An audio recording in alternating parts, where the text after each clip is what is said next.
Hello, and thank you for listening to Living Wealthy Radio, heard around the web on livingwealthyradio.com, iTunes, and Blog Talk Radio. I am Teresa Kuhn, helping you live wealthier. Resources are available for you at livingwealthyradio.com. Do you wonder why so many people you know and love are sick or even dying from disease and chronic illness? Is this just the way life is? Why does it seem that traditional treatments and pharmaceuticals don't do much in the way of actually healing people? What about alternative medicine? Is there a chance that healing lies with alternative treatments and therapies that most doctors don't recommend or even know about? Can natural remedies help even chronic diseases like Ebola? Our guest today, Dr. Robert Rowen, is a doctor and expert in the field of integrative medicine. He lectures around the country on the success of oxidation medicine, and he's here to share with us some of his amazing findings and success with these alternative methods. Welcome to the show, Dr. Rowen. Thank you. Pleasure to be on. Doctor, I always love starting the show with your background because you didn't start out in the alternative field. You started out in more traditional medicine. You graduated from Johns Hopkins University, which is a very well-regarded medical school. Actually, no. I graduated there from undergraduate school. I went to medical school at University of California, San Francisco. Okay, that's correct. And that's another well-regarded school. So you started out in the medical field as a traditional doctor in training. Yes. And so what brought you over to the other side, alternative therapies? Even in medical school, I was wondering what I was doing. In fact, I almost quit at the end of my third year. I was very depressed because I thought I was just training to be a pimp for the pharmaceutical corporations. All we were doing was giving people chemicals and not really seeing them get better. And I wondered, why am I here? And I decided there was only a year left, so I finished, and I always look for things to do that would actually help people instead of cover up their complaints with chemicals. So how many of your fellow students felt the same way? None. So why do you think you had that insight that something was wrong here, that you were being trained to be a pharmaceutical rep? I'm not a rep. Pharmaceutical, I call it a pimp for the pharmaceutical whores. Just who I am inside, internally. I came to see, I'm an environmentalist. I came to see what we are doing to our patients. It's identical to what we're doing to the planet. And I saw the planet is dying then, and I see it dying even faster now. And that's what we're doing to our patients by putting chemicals into them instead of cleaning them up and letting their own nature heal them. So you made that connection in medical school, and you became depressed and said, what the heck am I doing? But you graduated anyways. Yes. I graduated anyway. I did a rotating internship, went into the Indian Health Service for a year. Then I became board certified in family practice, went back into the Indian Health Service. I was trained to do some acupuncture while in family practice, and then while in the Indian Health Service in Alaska, I attended a 2-week class in New York that just changed my life. For the first time, I was exposed to the world of nutrition, chiropractic, homeopathy, herbal medicine, energy medicine, acupuncture. I couldn't believe what I was experiencing, and it was a whole paradigm shift. And I walked through a door, and I could not go back. So what class was this exactly? Do you remember? It was acupuncture class put on by a man named Ralph Allen Dale for acupuncture certification for medical doctors. Wow. I didn't know there was such a thing. Very few doctors are trained in acupuncture. Nope, they're not. It was a 2-week class that enabled me, if I was living in New York, to be able to do acupuncture under my medical license in New York and probably a couple other states. So that opened up your world. That opened up my world. We weren't trained more than 15 minutes about nutrition in school. In fact, the thing I remember in medical school was a doctor telling us what you eat and nutrition has nothing to do with the development of cancer, quote, unquote. Pretty So much crazy. for medical, so much for medical school, huh? Right, right. Well, I think your medical degree certainly gives you a lot of credibility in this country, right? Be- Yeah, it gives credibility in the country, but it means absolutely nothing. Having a medical degree to me, means absolutely nothing in your knowledge of how to help someone heal. It gives you credibility in knowing what chemical can suppress a symptom. Got it.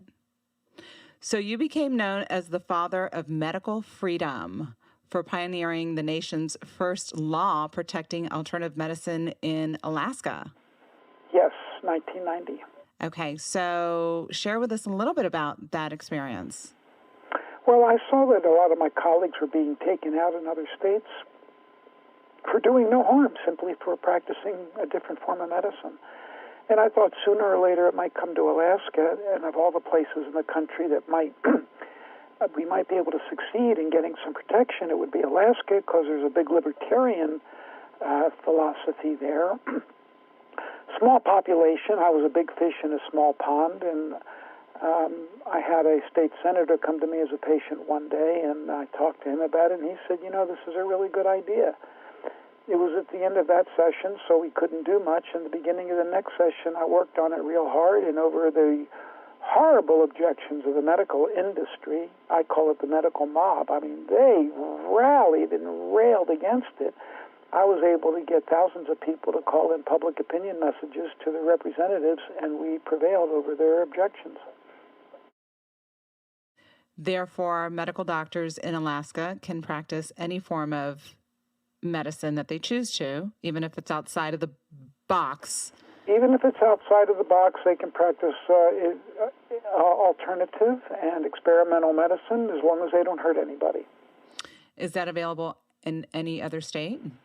Yes, this was copied in many other states. Oh, really? Which ones? Yes. Well, Washington, I think, might have been next. North Carolina, New York, California now has it, so I'm living in a nice state, and they actually honor the law here. Many states have it. It's a matter of degree as to how far the medical board will honor it.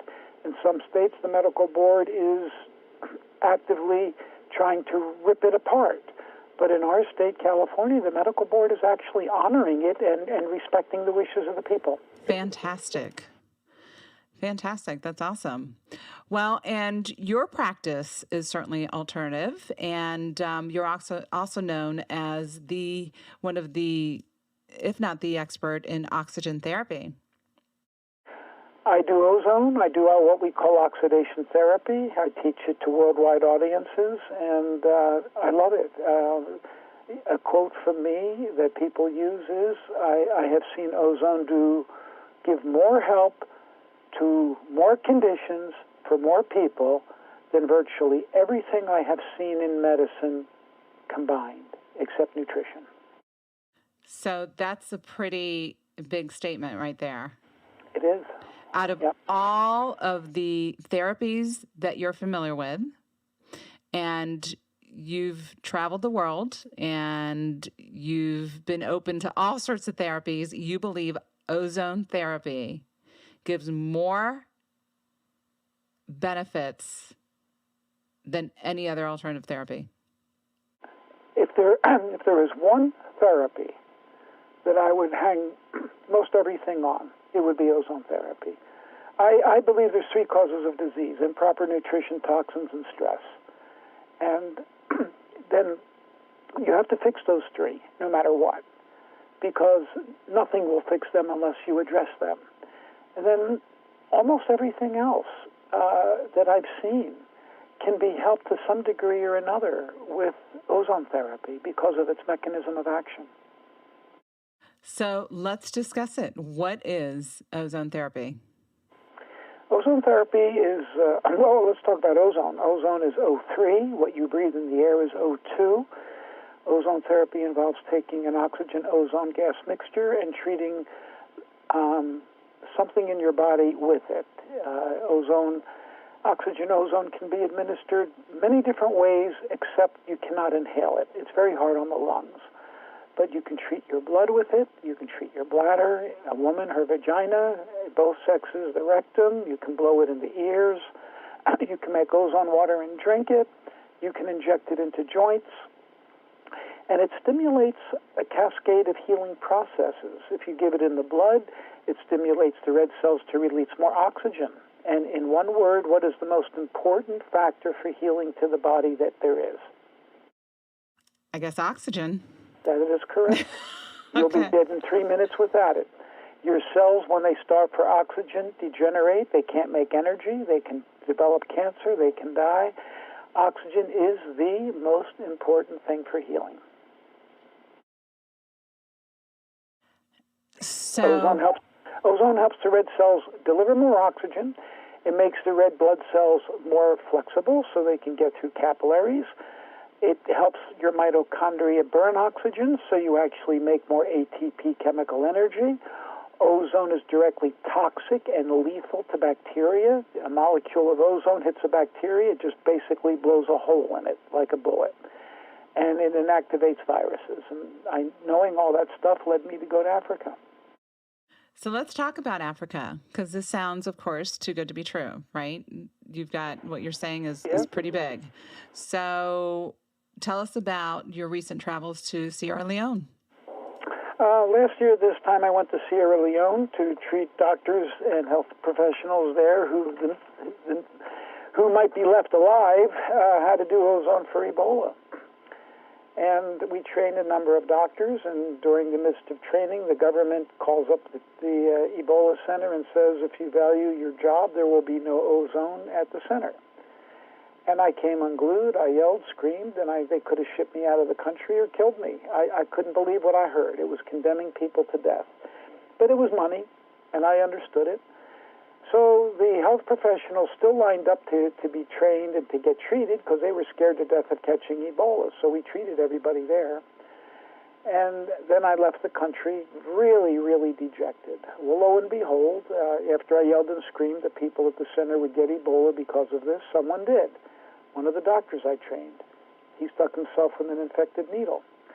I got called. We told him exactly what to do. He did it, and he recovered almost instantly. It was amazing. Now, in his case, we did not have a positive blood test because if he would have been tested positive for Ebola, the government would have picked him up in a paddy wagon and thrown him in the clink, in the quarantine unit, and he would have died. And for that reason, he didn't get a test, and he knew he wouldn't get ozone. So we waited patiently. After that, we knew we were onto something. A man named Martin Salia, who held an American green card, a very famous physician there, did get Ebola, tested positive. Our team went to him, offered it to him, and he respectfully refused. He was feeling a little better after getting antibody transfusion from an Ebola survivor. Well, lo and behold, 6 hours later, his health took a turn for the worse. He nosedived, and instead of getting ozone, he was evacuated to a Midwest medical center here in this country where he promptly died. Now, Salia's first test for Ebola was negative, so the doctors broke procedure, protocol, and they hugged each other. Well, he hugged a guy named Mabrira, a military captain, a physician. And then 2 days later, Salia's test turned positive, and at the same time that he was dying, Mabrira starts coming down with symptoms. We went to Mabrira, and he agreed to take the treatment. And for whatever reason, he was able to get it, despite the government. So he got the treatment, and within 2 to 3 days, he was totally symptom-free. Now, he was Ebola positive. He tested positive. And then 2 more at that center. Another doctor that I had trained at the center came down with Ebola, and he was picked up by the paddy wagon. And he begged and begged and begged for ozone. They wouldn't let him have it, and he died a horrible death after begging for it. Yeah, that's how I felt. I cried. One of the guys I trained. And then 2 more at the center also got Ebola from accidents, contamination accidents, and they tested positive, and they were able to get treatment. They actually started getting treatment before they tested positive because they knew what would happen once the test came in, and those 2 survived. So we have 4 cases, 3 actually confirmed. All 4 survived. All 4 got better almost immediately. No complications, and that's unheard of in Ebola. And then we have a woman, their chief doctor, a guy named Willoughby, a surgeon. He was exposed to Ebola while operating on somebody. We got to him, and he said, "No freaking way am I going to do this," because he was a staunch Orthodox doctor, stalwart, a surgeon. And he waited for ZMapp. So ZMapp was flown in from Europe, and while it was thawing out, he died. And his consort begged him to get ozone, which he didn't do. Now, she's scared to death, and she is quarantined under military guard in her house, waiting for her to get symptoms or not. So she's scared to death. She'll die if she gets Ebola, and she knows it because of what's been happening. So she scales a razor wire fence in the back of her house in the middle of the night, shredding her skin, and evades the guards and goes and gets ozone and develops no symptoms. That would make a great Hollywood movie, wouldn't it? Doctor, it's crazy. I've studied alternative therapies for forever, and I know what the listeners are thinking. They're thinking, there's no way. What does the government care? Why would they care? Why would they want to withhold something that actually works? There is millions in the other. Millions. First billions? Of all, billions. They were getting paid a fortune for burning bodies and burying them. And that's what they were bragging about. They were telling how they were getting rid of all of the bodies. They were burning them, burying them. This was on national television. I went in to debate these assholes. Pardon my language. And I said to them, I came to save these lives, not to bury them. And they accused me of being a North American who came over there to practice on Africans or experiment.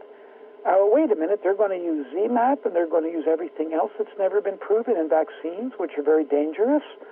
I couldn't believe what I was hearing, but these guys I just know it, that they were getting paid off. In fact, there was an investigation into what happened to $5 million that involved that guy who I had to face on their national television.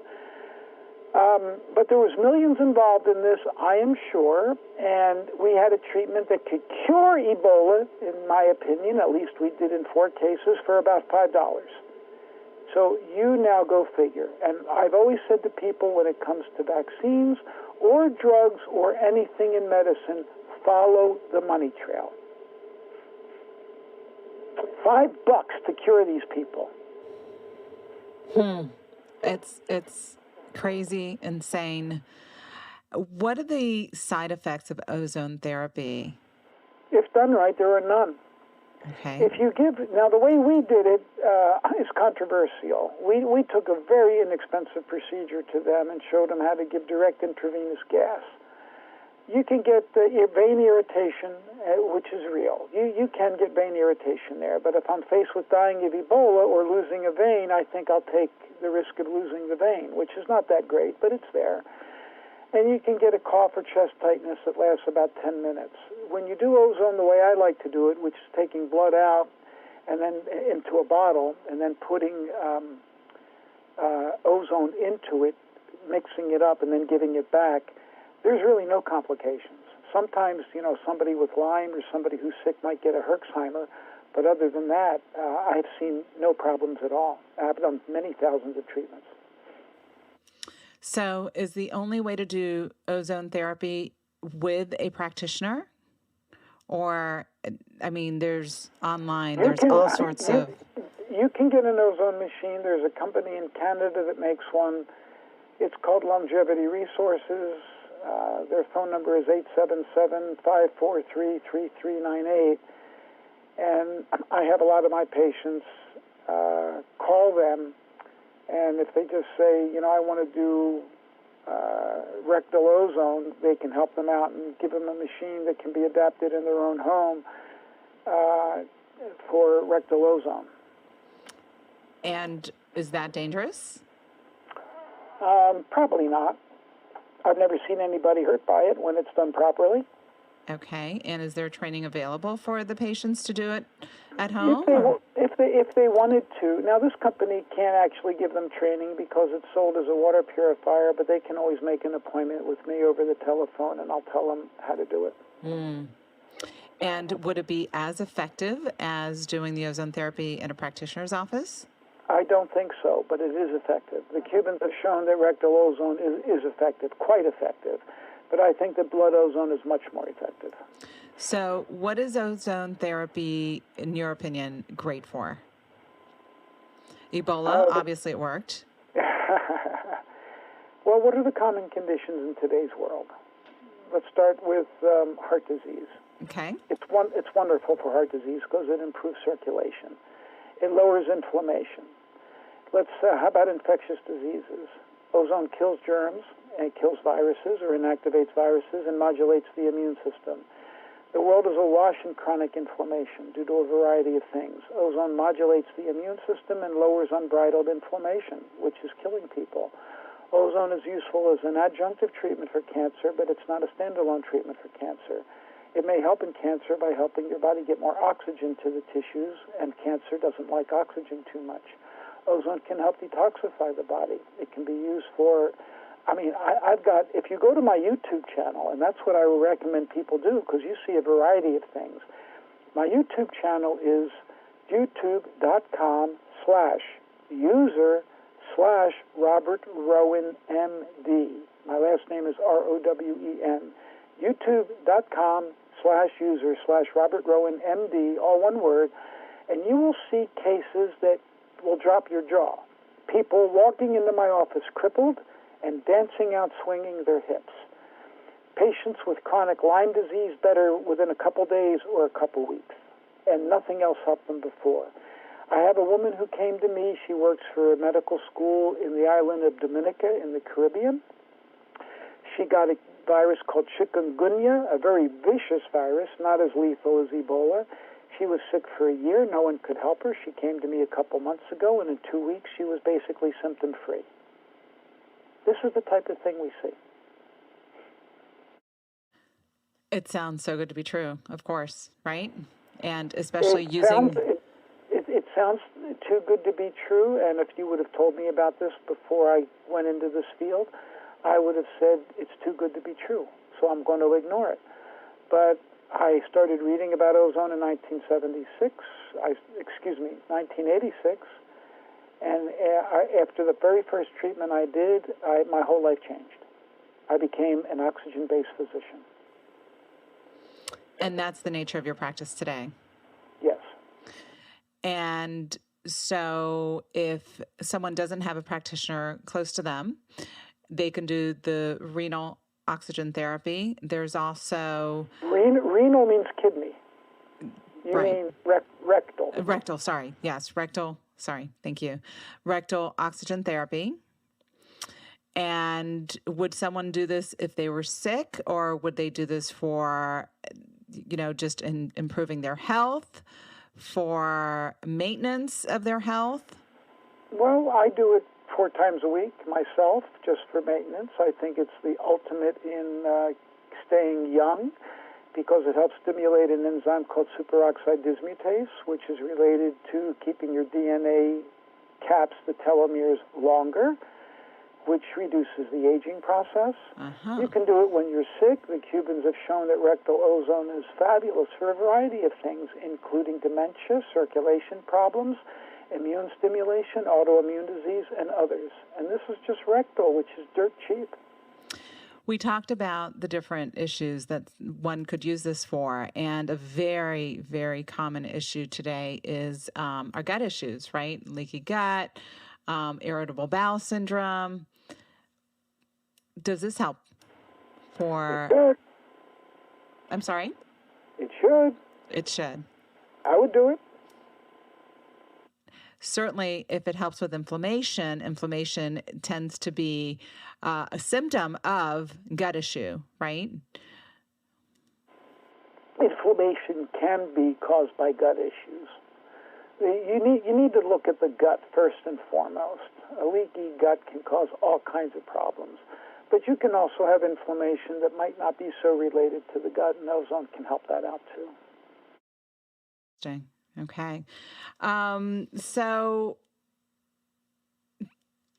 Ebola in the world today, where does it stand, especially in Africa? Ebola is on its last legs in the current epidemic. There might be a couple cases left in Guinea. I think it's been declared gone in Sierra Leone, and they're celebrating. But Ebola will be back. There's no doubt about it. And a lot of people are going to die again unless they wake up and they smell the roses here. Now, I actually got an article published on this in a peer-reviewed medical journal. We got our cases published in the African Journal of Infectious Diseases. So this information is out for the whole world to see. Is the media picking up on this? No. They're going after all the very expensive and potentially highly dangerous vaccines. But once you have Ebola, a vaccine's going to do jack crap for you. You need something that's going to take care of the process immediately. And ozone, based on everything it does and the mechanism of action of the Ebola virus, ozone is the perfect choice. It is absolutely perfect, and it's non-toxic. Well, the vaccines play into the fear, right, in the community. Sure. So they're going to go and try and vaccinate tens of thousands of people based on fear. I wouldn't take that vaccine. I'd have an ozone machine around.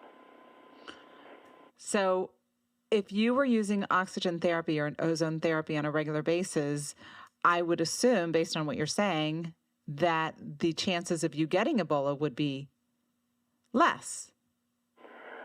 If you were using ozone let's say I was using ozone on a regular basis and I came in contact with Ebola while I'm using it, the chances, in my opinion, are small that you would get it. That's my opinion. I can't prove it because who is going to fund a study on ozone when there's no money to be made on it because you can't patent it? Right. The whole issue in medicine is follow the money trail. There was an article in the Journal of the American Medical Association and a commentary a couple months ago on the desperate need to get inexpensive therapies out. And I wrote JAMA, and I said, please publish this. And I said, look, we got a cure for Ebola that costs less than $10, but nobody's going to study it because you can't patent it. Here's an outstanding example of why medicine is failing. Medicine is based on therapies that are going to make the most money for a company, not on what's going to do the best job the least expensively. Well, that's the business model. Exactly. There's what other model can there be, right? In order for there to be an industry, there's got to be money. You and your listeners are being farmed, PHARMED, for profit. That's another Rowen quote. Well, I look at it as it's the big food industry and the big pharma industry and the government working together. Because you big pharma, right, is dependent on big food feeding us crap. And the government being complicit in all of it because they're supposed to be out there taking care of us, right, and watching out for us. But big pharma? No. Big government, right? Oh, government's supposed to be looking out for us, but follow the money trail. Of course. Look who owns the government. Exactly. Right. Monsanto has a free rein. There's former Monsanto officers and attorneys at the highest levels of government, and that's one reason why you can't even get GMO labeling. It's a revolving door, and they're all dependent on each other. Big pharma wouldn't exist without big food feeding us crap. And none of them would exist without the government giving them a monopoly. Exactly. At our expense. Exactly. So we're the suckers. And thank God there are people out there like you, right, who are ringing the cowbell and doing what you're doing, putting therapies out there that actually work. And, I think it started back in Alaska for you, right, in the medical community and what you did in Alaska and bringing it to other states. Because without that, you've got medical doctors today, as you know, have less and less, but still, if you've got the MD or the DO after your name, people believe you more than someone who doesn't have those initials after their name. And I think you've been that trailblazer opening the door for credibility to have these therapies out there. I'm trying. You're trying. Yeah, thank you for that. You mentioned earlier that disease is caused by the malnutrition and the toxins and the stress. The malnutrition, food, should be obvious, but how does that contribute to disease? Well, nutrition is your basic building blocks. If you don't have the right nutrients, how's your body going to function? How's your body going to repair? Everyone knows about vitamins and minerals. That's what keeps your body running. If you don't fertilize your trees, they're not going to produce fruit. That's what nutrition is all about. And assuming you make good, clean food choices, there's so many different theories out there as to how someone should eat. What's your opinion? What's your perspective? I'm an organic raw food near vegan. I eat a little bit of dairy. Other than that, I eat no other animal products. But that's me. And that's me for spiritual reasons. I don't tell my patients to do that. But I try to get my patients to move in that direction. I believe 70 to 80% of what you eat should be paleo, meaning the way your ancestors 10,000 years ago would have gotten it. What you do with the remaining 20% is your choice, provided it is not fast, fried, refined, or processed. Fast? Fast, fried, refined, or processed. Got it. Okay, so, because there's the vegan, there's the vegetarian, there's the raw, there's the paleo, and The closer your food is to the way that God made it is how you want to eat. And my motto is, I have two mottos. If God didn't make it, don't eat it. Eat what food grows around you, organic, ripe, and when in season. To me, that's the best advice that I can give anybody. Don't cook your food to oblivion. Try to eat your food in its most natural state, the way nature provided it for you. Okay. I would never recommend anyone to eat raw meat, because raw meat in this country, you'll die from infection. So you have to cook it. But I've never seen an animal cook. It's an antelope. I've never seen a lion cook a gazelle on the plains of Africa. So toxins, how do we stay clean in such a toxic world? Eat organic, number one. All of us have heavy metals. You can't get away from it. There's ways to detoxify. It depends upon the metal. You could seek a physician like me. Not necessarily me, but like me, who can deal with toxicity. You can do saunas. Everyone should take saunas. That'll help sweat out toxins. Exercise helps get rid of toxins. Ozone can help get rid of toxins. Colon irrigations can. Oil pulling, where you just put some olive oil in your mouth and go like this. Swishing your mouth? Swish it in your teeth and then spit it out. That helps. There's many ways to detoxify. All of us should be doing this all the time because it's an incredibly toxic world. And the most important thing is eat organic. Eat organic. And then the last of the three is stress. Yes. And there I'm going to admit I'm the weakest because most people don't want to pay me to manage their stress. They have to do it. They can learn to meditate, pray, run, relaxation responses. There's many different ways that they can do that, but it's essential because stress basically paralyzes the nervous system and brings you down. So speaking of exercise, you're quite the accomplished mountain climber. I'm not a mountain climber. I'm a hiker and backpacker. And yeah, I'm relatively accomplished. There's other guys who are fanatics about it, but I've hiked the John Muir Trail and I've been up the top of Mount Whitney a couple times. So I can do it, and I did it just 4 years ago at the age of in my 60s. It's pretty good. That's very good, actually. And there's also exercising with oxygen therapy. I love it. There is a company called Live O2 or Live O2, liveO2.com. Phenomenal equipment that's cheap. You can do in your house to exercise with oxygen. They like me so much they give my patients a discount. So if your listeners mention me, they probably would get one. You exercise while breathing oxygen, and it basically reverses the aging of your circulation system.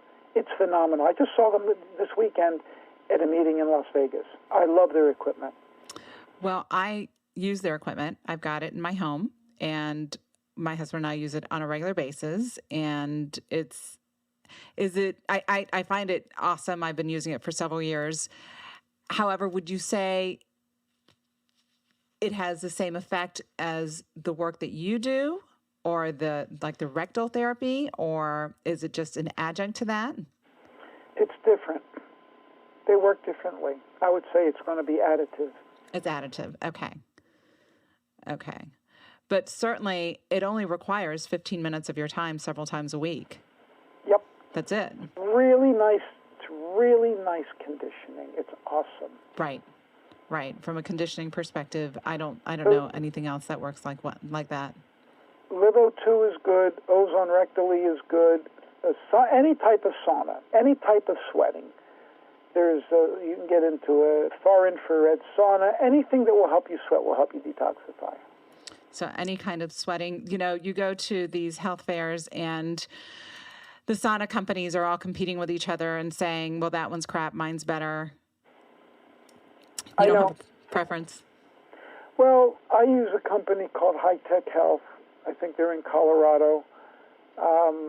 There is a device called a Biomat, which is a multi-level company. I don't like multi-level companies, but I happen to like the Biomat. You can sleep on it, you can lie on it. It's small, it's more portable. Somebody could call my office and get a reference if they want to a woman who sells it. But I'm not going to tell you that one sauna is good and another is crap. There are some that I don't like because they can also outgas. You don't want to get into a sauna where you're getting heated while the sauna is outgassing toxins. Right. What would be the point, right? Right. I get it. Right. Absolutely. It's there's a lot to learn here. There's some great information out there. Certainly, you are a phenomenal reference. What impresses me more than anything else that you've said, and I've, again, researched health and alternative therapies for many, many years, many decades now. And, the opening line that you said, out of everything that that's out there, oxygen therapy is your preferred therapy. That's so impressive to me. Yeah, everything comes down to your combustion of oxygen. Everything. It all boils down to that. Are you consuming oxygen and making energy or not? And if you're not healthy. It's that simple. If there's an area of your body that's not combusting or hasn't been combusting or didn't get circulation, it's not healthy. It's that simple. It sounds so simple. Well, thank you for being the trailblazer that you've been. Don't stop. Keep fighting. And I'm glad you're practicing in California because based on what you've been doing so far, you haven't gotten into any trouble. Or you've stayed out of trouble enough so that you can... Yeah, the board here has been respectful of this, and I want to give them credit here in California. They've actually respected the will of the legislature in giving credence to integrative medicine. Well, thank God for that. For our listeners, it's so easy to be scared or worried about health problems and diseases that always seem to be on the rise. I think Big Pharma wants us scared, right? Wants us scared. And when there's like the Ebola crisis and their solution is vaccines or pharmaceuticals or drugs. But I wouldn't be afraid to think outside the box. Dr. Rowen, you've shared some fascinating alternatives that seem to be working. And even when conventional doctors, don't have the solutions. I know you do have options. You've got a ton of great resources online. Please share again your YouTube channel, your website. Where can our listeners go to get more information? My office website is www.docrowen, DocRowen.com, or Dr. Rowen, DocTor Rowen.com. My Facebook page is Robert J. Rowen, Dr. Robert J. Rowen. We're on there a lot about vaccines. That's been the big topic on my Facebook page, especially the fact that California has forcibly mandated vaccines for children. And I'm going to be writing a scathing piece on vaccines this week. My YouTube channel is youtube.com/user/Robert Rowen, MD. And we will also post the show on Living Wealthy Radio, along with links to your websites. I do follow you on Facebook.